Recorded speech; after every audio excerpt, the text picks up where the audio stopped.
welcome to the Digital Factor, your fastest way to digital. Welcome back, guys.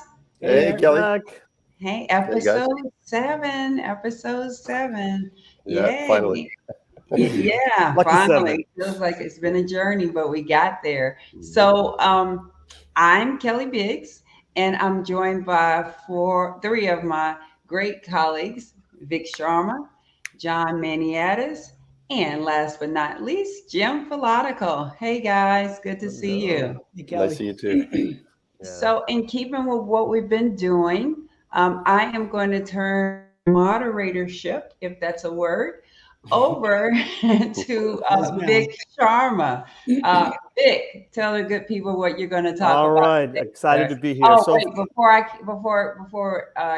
turn it over just yet, just remember if you have any questions about the content, feel free to put comments in, and we'll be checking kind of back and forth for those. But go ahead, Vic, take it away. well, Kelly, John, Jim, good to see you guys today. And I also want to thank our audience members for tuning in. We appreciate it. Every month we get more of you to join. So thank you for Yeah, listening to us. that's huge. So, Yeah. yeah, Yeah. thank you. So we're talking about content repurposing, right? What is content repurposing, right? So simply put, it's taking your existing content, tweaking it a little bit, changing it a little bit, and then sharing it with your audience, right? Both existing and new, right? So the bottom line, when I think of content repurposing, it's you want to get the most mileage with your content, right? My mantra has been is you create once and you reuse many times, right? So let me use a cooking analogy to explain content repurposing. Yes, work with me, guys. Here. So, John, you Mhm. know that I love to cook, right? Yep. Yep. So recently we had a family over, and the next day we had a lot of leftover rotisserie chicken. No one wanted to eat it, right? So what I did was I took the rotisserie chicken, and made it into chicken salad. And guess what? Everyone loved it, right? So let me get back to content repurposing, right? So content repurposing, all right, yeah, I'll share the recipe with you guys. Certainly, I'm happy to do so. So content repurposing, right, is really like is taking your existing content and transforming it, very much like what I did with the rotisserie chicken, right? So why repurpose content, right? I'll give you guys three reasons. Reason number one, it saves time, effort, and money. Reason number two, different audiences consume content differently. Some like to read a blog post, some like to listen to a podcast, and there are others who just want to watch a YouTube video, right? And thirdly, it gives your existing content new lease on life. And we're going to be talking a little bit more about that, as we go on today, right? So, so let me now pivot to, giving you guys a real world example of content repurposing, right? Let's say you publish a white paper on industry trends, right? Whoops, sorry about that, guys. Here are five things, 5 ways you could repurpose it, right? So this is we're talking about repurposing here, right? You can chunk it into a couple of blog posts. How about sharing tips by sending a couple of tweets, or you can turn it into a podcast. You can certainly make a short video where you share your the top 5 trends. And last but not the least, how about a LinkedIn live session, right? So it's a couple of ways, right? Just being able to, just like what I did with the rotisserie chicken, right, is to just kind of repurpose it and really transform your content, right? So the bottom line is, look, good content is hard to create, right? So when you have created that good content, you want to maximize its use. That's the bottom line. Mhm. So if content is king, it's my favorite saying, right? If content is king, which content should you repurpose? Jim, love to get your perspective on that. Great. Well, it's different than chicken salad, which doesn't last, right? You want to use content that's evergreen, meaning that content that is as relevant today as it was when you first posted it, right? So evergreen content is the best kind of content to use. What you want to do is go back and look at the content you had posted wherever you posted it and use data, review how many likes, how many shares, how many comments you got with your audience, and then reuse that content because it meant something back then. It will today, but you need to refresh it. So what you want to do is do some research. You want to research the keywords that are relevant today, that are being used today. So Kelly's going to pull up one of my favorite websites. It's called answerthepublic.com. And what that does is it provides exactly real time what people are searching for based on the keywords you type in. So if she's going to type in repurposing content, what'll come up is what's happening right now when people are searching for repurposing content. And you can see how it's got this wheel and it's which, how, where, how, who, those kind of things.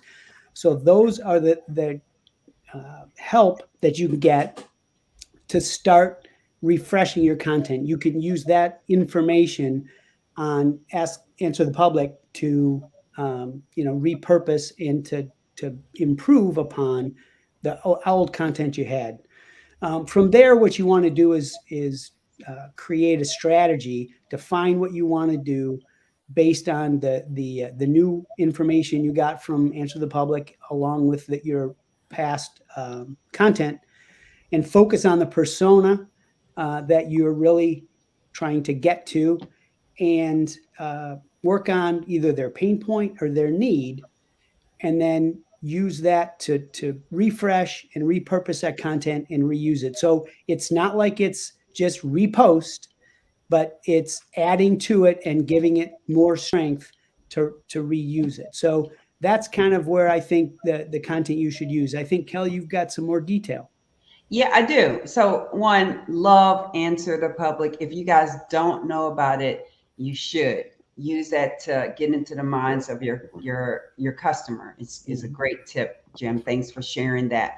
So, when I think about repurposing content, I think about how do I get the most out of my investment, right? With that said, I want to discuss something that both Vic and Jim talked about is long form content. So, and I'm gonna get a bit more in the weeds with you. So, let's think about if I wanted to write an ebook. So, just the other day, and I'm always looking for content. So, just the other day, I was in a meeting and somebody asked one of our visitors, "Hey, how did you get here?" And they said, "I Googled it." And I'm like, wow, that would be a great topic for an ebook. I Googled it. So let's say I'm writing a book about I Googled it. It's going to take me a lot of time and a lot of money because money equals time. And so, but what if in the first chapter I wrote how not to be found in Google, right? And so now let's go into it. Let's just say in that chapter, I have three separate points about how not to get found in Google. Point number one, get your nephew who just took one class in computer science to build that website. I have one of Number those. two, build a website that is not technically sound. Number three, build a website and forget it. Set it and forget it. Don't add any additional content. So those are my three ways not to be found, right? So what could I do with those 3 points? Well, let's take a look. Um, I can, Vic talked about this earlier. Those could be three separate Twitter posts, right? Um, I could make a one picture post of that and put it on LinkedIn or Facebook. Let's just say, well, let me think about Instagram. What could I do? I could create a meme of somebody really happy not to be found on Google or sad not to be found on Google, either one. I could do a boomerang of somebody, when they're not on on Google looking kind of bummed out. I could do a reel. So that might be my Instagram post. For LinkedIn and Facebook, I might create an Instagram infographic on that topic. Or for LinkedIn specifically, one thing that I could do is create a poll, like which of these three things would probably not get me found on Google, or maybe I'll do, include two that would and two that won't, right? Um, and then I could also create a PowerPoint on that chapter where I just have each separate point as a slide. And then I have a beginning slide and an ending slide. And the cool thing about posting that and turning it, you take a PowerPoint, turn it into a PDF. And when you post that natively on LinkedIn, it's like a carousel. And so people have to scroll to it. So it increases engagement. People like it. The audience like it. Google, LinkedIn likes it for their algorithm. All good. But so if you kept count in that one 3 point chapter, I've created 10 pieces of content. Now I can do the same with the following chapters and I'll have content for months to come. So that's my tip. And John, let's turn it over to you to see what you have to say on this fun topic. Yeah, thanks, Kelly. And thanks, Vic, Jim, and Kelly. You guys done an amazing job of really pointing out the huge productivity when you repurpose content, especially long form content and the cost involved with creating it in the first place. I want to spend a few minutes on the importance of adapting your repurposed content to get the most engagement out of it. Because really, that's the whole point. After all that hard work repurposing, you need to get your audience to engage. And a couple of specific areas I want to focus on are how to adapt your repurposed content to suit your communication format, and also adapting your repurposed content to align with the social media platform of your choice. Let's start with the communication format. So imagine trying to create a video by reciting a blog post verbatim in front of a camera. It would be ridiculously boring. So you need to add sound effects, some music, and tell a really good story. Same idea goes with repurposing content for podcasts. As Kelly mentioned, there's a whole bunch of opportunities. So podcasts, infographics, slide decks, really take the time to add some interesting creative around all those items if you want engagement. Another great example is checklists. People love converting their great blog posts that were great when they were just a checklist into a YouTube video. But you can't just drone on for 10 or 20 items on your checklist. That would also be boring. So for video, pick only a few of the most interesting items on that checklist and put some funny stories around those items. Put anything that will make it interesting. Now let's shift gears. Let's talk about adapting content for the social media platform that you're targeting. You can't just copy from one social media platform to the next. Every platform has its own little wrinkles, its own personality, and its own purpose. What might go viral on Facebook might not go viral on LinkedIn, and vice versa. So when your posts are exactly the same on every platform, your brand begins to get a reputation of being a pretty spammy type of brand. You don't want to be that brand. Yeah, you'll end up being like that guy who goes to parties, who always tells the exact same story at every party, and then everybody at the party tunes out. So last thing you want is your audience to tune you out. A little creativity goes a long way, and your audience will love you for it. Now, specifically, if we look at the social platforms, here are some key areas to zone in on. How many words or characters are allowed on that social media platform? What are the image size rules for that platform? They're all a little different. In terms of clickable links, calls to action, and hashtags, again, the rules across platforms are different. What are the best times to post for that platform? And what are the best, not only during the day, but also what are the best times during the course of the week? And the most important is, what's the language like for that platform? You write a little differently for LinkedIn than you would for Instagram. Now, before I hand it over to Vic, I wanted to give you one last final repurposing bonus tip. Select your best content and repurpose it on something called content syndication networks. Examples of those are medium.com, SlideShare, LinkedIn articles, Quora, and Facebook Business. That's just a few. Now, it only takes a couple of minutes to post your content on those networks, but it'll generate tons of views and comments, and it's going to improve your brand and your website visibility. Hey, John, before you turn it over to Vic, we actually have a question. And this comes from actually one of our WSI colleagues, a new one, Asnaya Israel. And hey, good to see you. Glad you were able to join, sir. His question is, do you have a standard workflow to chop down the content? I think it's a great Yeah, question. I, Vic, you want to take it? I can share my insights here, and thank you for posting the question. So I would say, look at your content and try to affinitize it, meaning look at different themes within that content, right? And put different themes on, like topics within that content. And then from there, um, underneath each of those topics, look for those, couple of key points. And this way, what you've done is you've taken an article or a white paper that you have and chunked it down in a way that can be in a systematic, process-driven way to be able to then get down to the level of granularity you're looking for. And then that's how I would chunk it. I don't know about your thoughts, guys. Yeah, I would say I definitely have a content calendar for every single one of my clients.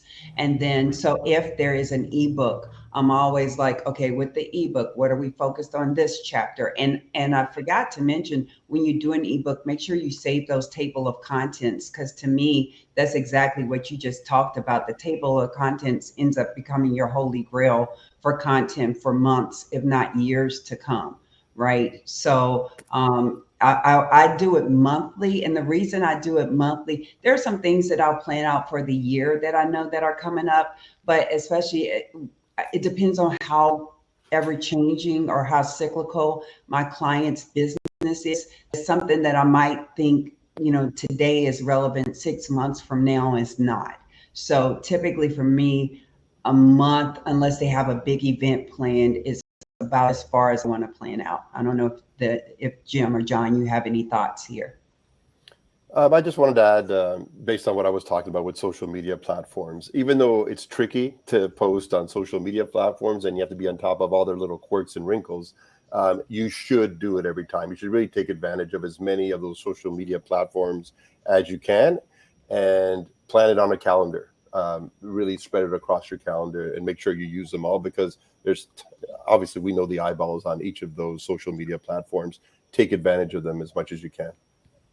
And the only thing I would add was there are definitely platforms that help with that, right? So when John was talking about the different number of characters or the image sizes, whatever, that if you use a platform that can break things down and it kind of guides you, that saves a lot of time as well. So that would be the only other thing I would add to it.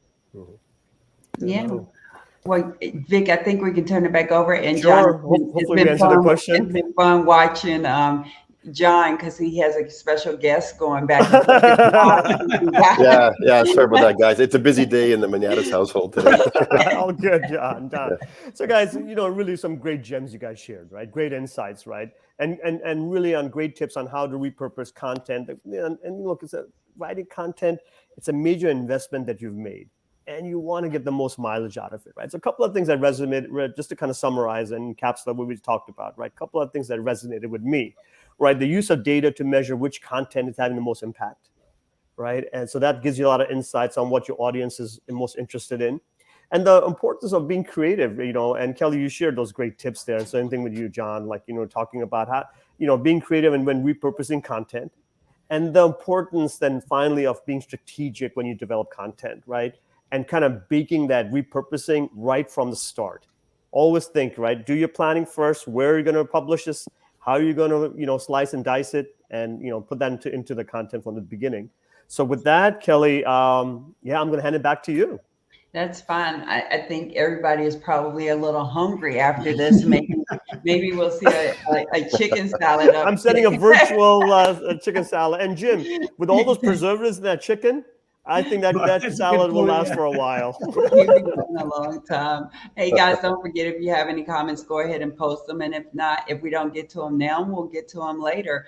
But I'm excited to say, so I'm not sure if the audience knows or not, but most live broadcasts, be it podcasts or whatever, tend to have their life cycle stop before episode 8. I am happy to announce that we have topics all the way to episode 9, as a matter of fact. But let's talk about episode 8, which will be in May. You will want to stay tuned for this, because we're going to talk about making sure that your Google ads are effective. There's some really exciting announcements that have come out from Google that we want to make sure that you're at least aware of. All of them may or may not fit what you're trying to do, but we just at least want to make sure that you're aware of them, and that you're using them. Again, protecting that investment that you're putting. You should be getting an ROI on every dollar that you spend on digital marketing. So we are really looking forward to seeing you guys next time. So please, please, please stay tuned. Take care, guys. Thanks. See you, Bye, buddy. Bye. everyone. Thanks. Thank you. Thanks for being here.